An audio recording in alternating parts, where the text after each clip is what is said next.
Good morning, class. So today let's see about thermodynamics and kinetics of the biomolecules, and we'll also see how this thermodynamics and kinetics play a role in protein folding and its structure stability. Okay. So for any chemical reaction to proceed, let's say A to B, it has to be either kinetically favored or thermodynamically favored. Let's understand more on what is meant by thermodynamically favored and kinetically favored.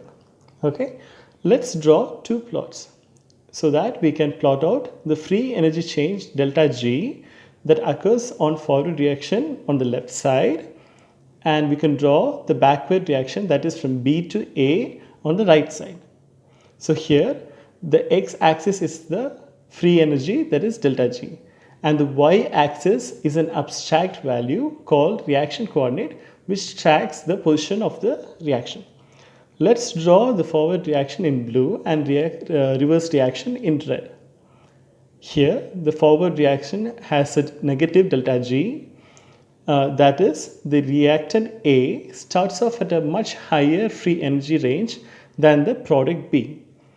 This is opposite for reverse reaction because the reverse reaction has a positive delta G value, that is, the product B has a higher free energy range delta G than the reactant A, which is totally opposite to the forward reaction.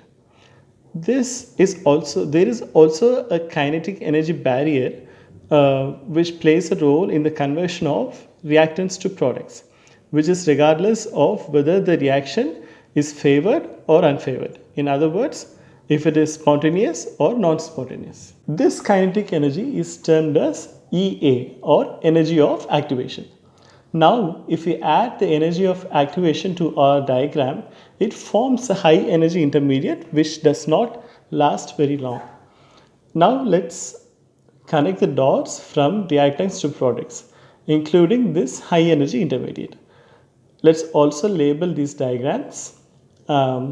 Here the change in free energy delta G is from A to B, which is shown by the green line. The red line denotes the energy of activation EA, which is the change in energy between the high energy intermediate to the reactants.